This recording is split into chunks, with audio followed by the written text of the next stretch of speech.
Welcome to our channel, where we dive deep into the stories that shape the British royal family, offering insights, behind-the-scenes details, and untold stories.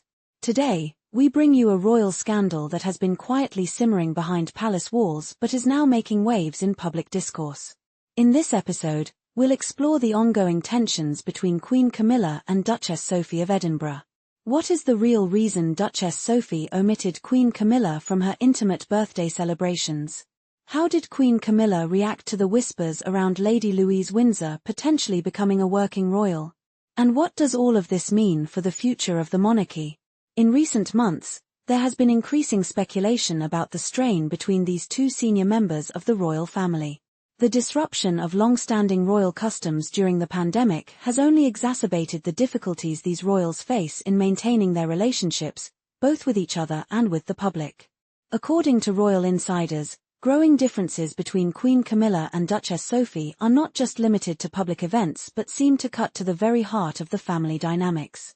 So, let's unpack this royal mystery, which includes whispers about financial mismanagement, behind-the-scenes manipulations, and a shifting balance of power within the House of Windsor. The first major indication of discord between Duchess Sophie and Queen Camilla came when Sophie chose not to invite Camilla to her 60th birthday party at Bagshot Park. Duchess Sophie, known for her grace, intelligence, and down-to-earth nature, threw an intimate celebration that was a far cry from the lavish affairs typically associated with the royal family. Instead, she opted for a small, family-friendly gathering, complete with gourmet food, soft lighting, and elegant music. The event was a reflection of Sophie's personality, refined yet humble, elegant but approachable. However, one glaring absence overshadowed the celebrations: Queen Camilla. Sophie's decision not to invite Camilla raised eyebrows, particularly among royal watchers who closely follow the family's interactions.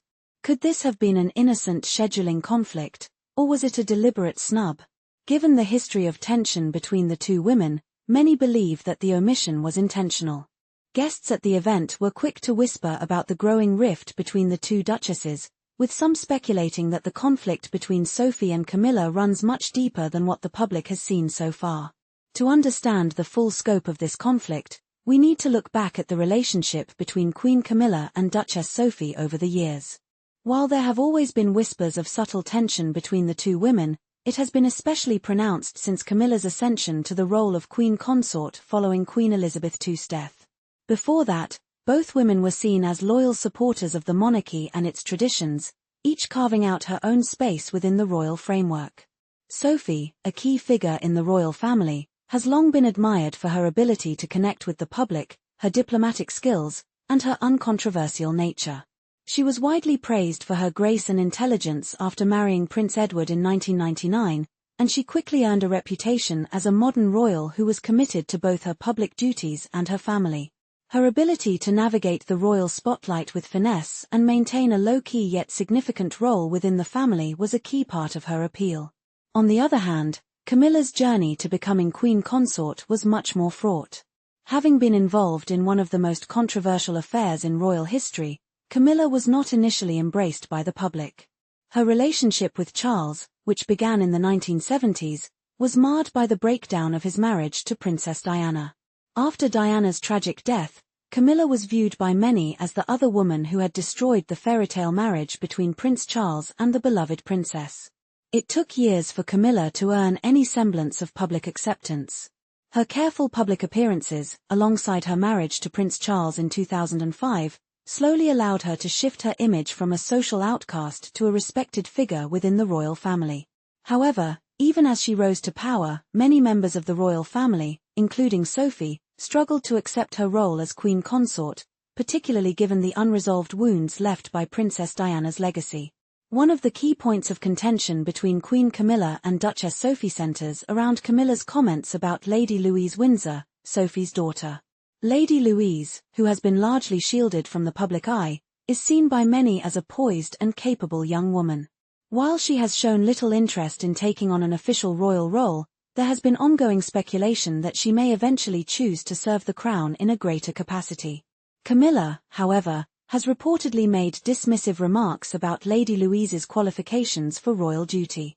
According to sources close to the family, Camilla criticized Louise's lack of preparation and suggested that she was not ready to assume a full-time royal position.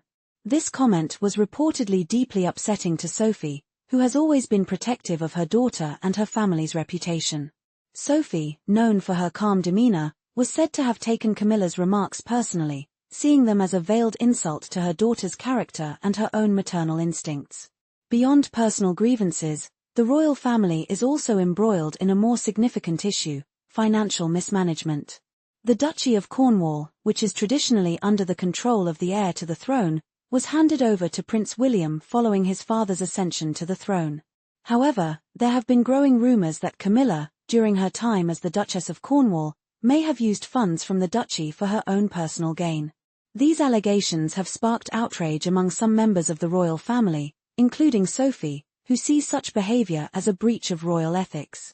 The accusations of financial impropriety are particularly troubling because they suggest that Camilla may have been diverting resources from Prince William, thus undermining his inheritance and future financial security. If true, these claims could have a lasting impact on the royal family's reputation, particularly in the eyes of the British public, who are increasingly concerned with transparency and accountability. In the midst of these conflicts, an unexpected alliance has begun to take shape: the growing friendship between Duchess Sophie and Prince William. The two share a deep bond, rooted in their mutual respect for the late Queen Elizabeth and their commitment to the stability and continuity of the monarchy. Both Sophie and William are seen as loyal, duty-bound members of the royal family, and they have long been wary of the disruptive forces that have threatened to destabilize the institution. Sources close to the family suggest that Sophie has become one of Prince William's most trusted confidants, particularly when it comes to matters of financial oversight. With rumors swirling about Camilla's alleged misuse of Duchy of Cornwall funds, Sophie is said to have urged William to carefully audit the duchy's finances to ensure that every penny is accounted for. This stance marks a significant departure from the traditional royal approach of maintaining secrecy around financial matters. If true, it suggests that the monarchy may be entering a new era, one in which transparency and accountability are prioritized over maintaining a polished, unblemished public image. As the royal family navigates these tensions, the question remains: what does the future hold for the monarchy? Queen Camilla's rise to power has undeniably disrupted the royal balance, with her actions, whether related to financial mismanagement or public statements about family members, raising serious concerns. Duchess Sophie's response to these issues, from her refusal to invite Camilla to her birthday celebration to her growing influence with Prince William, suggests that the royal family is at a crossroads. Will the monarchy be able to reconcile these differences, or will the fractures deepen, threatening the very foundation of the institution? The public's perception of the royal family is shifting, with growing calls for transparency, reform, and accountability. The decisions made by King Charles, Queen Camilla, Prince William, and other senior members of the royal family will have far-reaching consequences for the future of the British monarchy. In conclusion, the unfolding drama between Queen Camilla and Duchess Sophie highlights the challenges that the modern royal family faces as it adapts to changing times. The personal enmity between the two women is only the tip of the iceberg, with deeper issues surrounding financial transparency, royal duty, and public trust simmering beneath the surface. As the monarchy grapples with these internal divisions, it must also contend with the broader questions of its relevance and future in an increasingly scrutinizing world. Thank you for watching, and be sure to share your thoughts on this royal controversy. Will the monarchy survive this turmoil, or will it be forever altered by these deepening divisions?